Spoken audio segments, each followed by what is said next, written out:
भी खराब होने लगता है। झूठ बोलने की उपलब्धि ये है कि आपस में विचारों का टकराहट होने लगता है।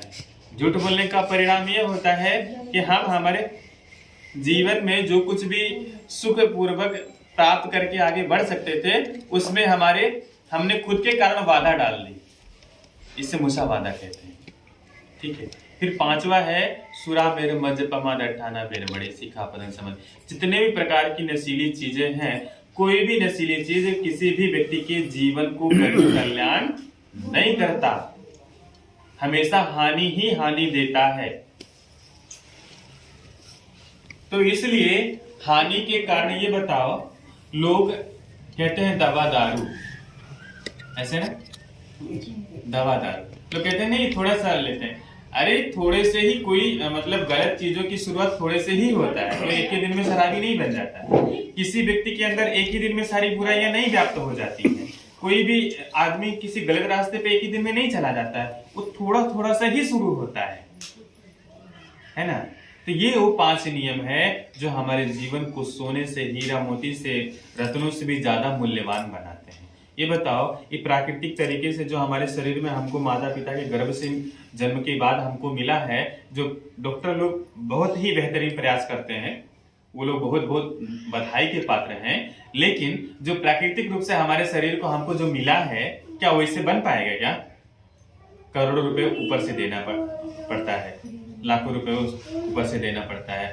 तो हर कोई अफोर्ड भी नहीं कर सकता है इतना सारा महंगा जो भी ट्रीटमेंट होता है। तो ऑलरेडी हमारे पास जो कुछ है, हम उसको सुरक्षित क्यों ना रखें, उसको हम सही तरीके से व्यवस्थित क्यों ना रखें, उसको हम हमारे जीवन में मंगल के लिए, कल्याण के लिए क्यों ना काम करें। जब हमें प्रकृति ने सब कुछ दिया है तो हम उसका सही सदुपयोग करें और अपने जीवन में आगे बढ़े।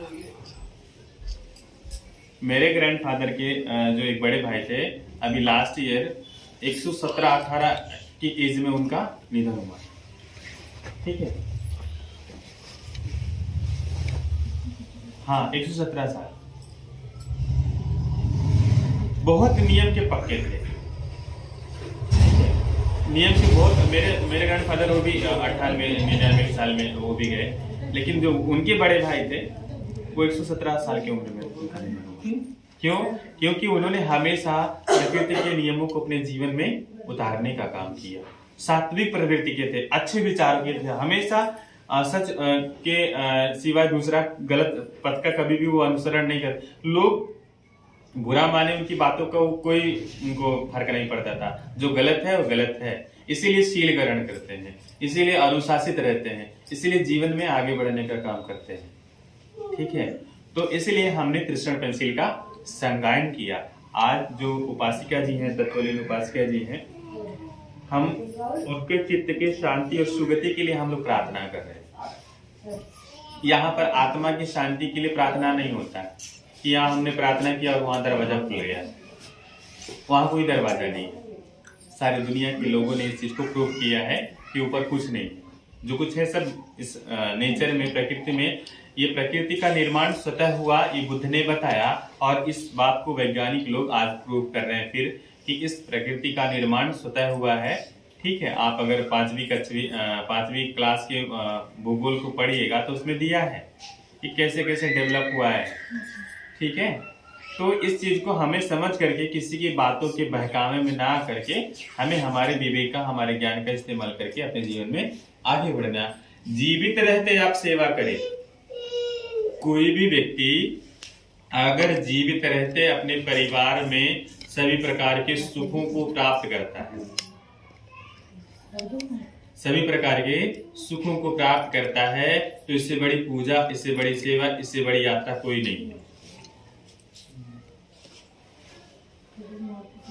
नहीं तो आप दुनिया का पूजा कर रहे हैं, दुनिया का यात्रा कर रहे हैं, दुनिया का दान कर रहे हैं, वो दान सब व्यर्थ हो जाएगा।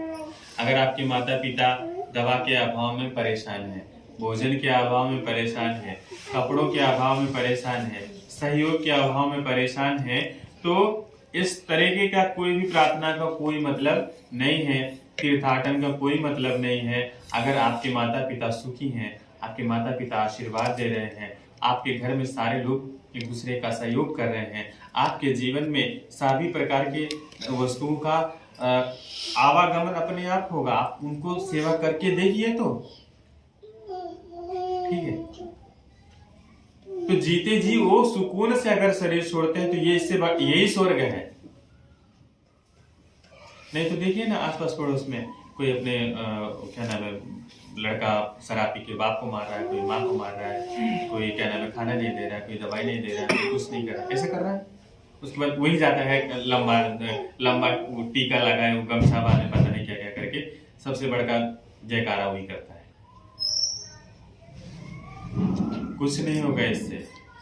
जो कुछ होगा आप अपने घर में, धम्म का मतलब जहां पर व्यक्ति व्यक्ति से सम्मान की भावना की दृष्टि से मिलता है, व्यक्ति व्यक्ति से सहयोग की भावना की अपेक्षा रखता है, व्यक्ति व्यक्ति का आपस में मैत्री का संबंध है, व्यक्ति व्यक्ति का आपस में एक दूसरे से करुणा का संबंध है, व्यक्ति व्यक्ति का एक दूसरे से प्रेम है, लगाव है, स्नेह है, और वो हमेशा एक दूसरे के सुख दुख में सहभागी बन करके पीठ पीछे किसी भी तरह का कोई गलत काम करने का वो सोचता नहीं।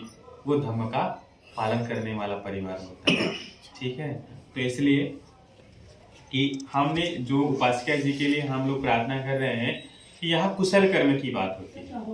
ठीक है, हम हमारे जीवन में कुशल कर्म और अकुशल कर्म करके अपने जीवन का कल्याण कर सकते हैं। कुशल कर्म करेंगे तो जीवन में कल्याण होगा, अकुशल कर्म करेंगे तो जीवन में अमंगल होगा, दुख आएगा।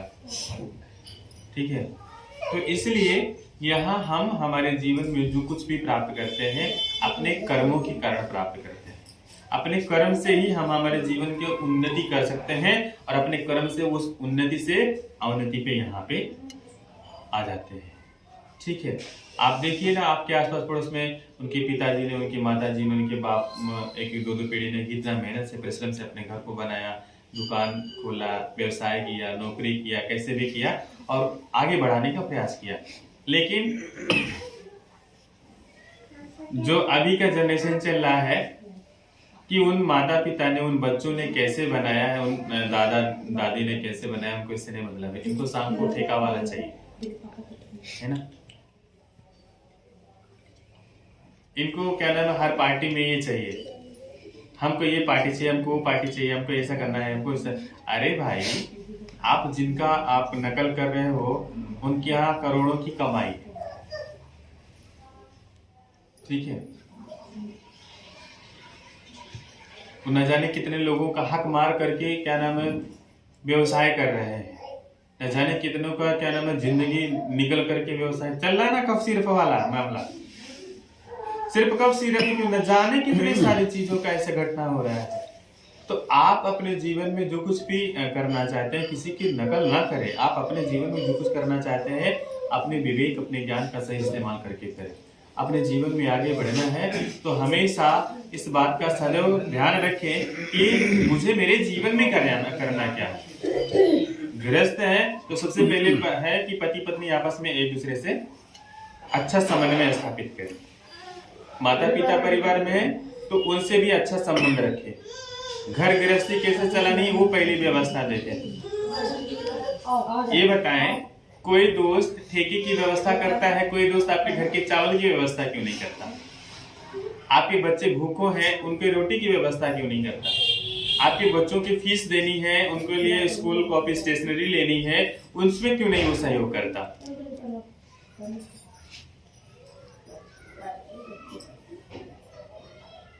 तो इसलिए आप अपने जो भी चीजें आप मेहनत से, परिश्रम से जो भी अर्जित करते हैं उसको क्या नाम है 30% घर पे यूज करिए, 70% सेविंग करिए।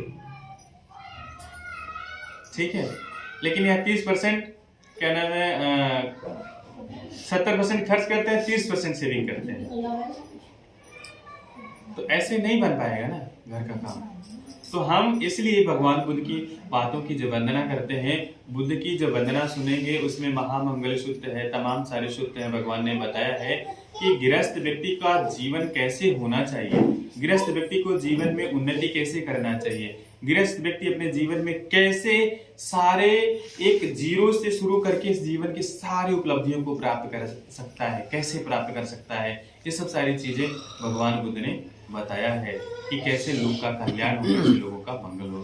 तो आइए आज उपासका जी के इस शांति पाठ के अवसर पर हम लोग उनके प्रति कृतज्ञता ज्ञापित करते हुए, जब तक वो रही आप लोगों के बीच में, उन्होंने आप लोगों को सहयोग किया। किसी की मम्मी होंगी, किसी की बुआ होंगी, किसी के कोई कुछ होगा, तो जो जिसका पद लगता है वो उनके प्रति कृतज्ञ का भाव दे करके, कि उन्होंने जो आप लोगों के बीच में स्नेह दुलार प्यार का भाव जो रखा, वो आप लोग उनके प्रति अपना मैत्रीपूर्ण कृतज्ञता ज्ञापित करते हुए उनके चित्त की शांति सुगति के लिए अपना कुशल कर्म का पुण्य अनुमोदन करें, कि उनके चित्त को सुगति मिले, शांति मिले, और हम लोग पुनः इस दुख से सहन कर शक्ति प्राप्त करके अपने जीवन में आगे बढ़े, ऐसी हम प्रार्थना करें।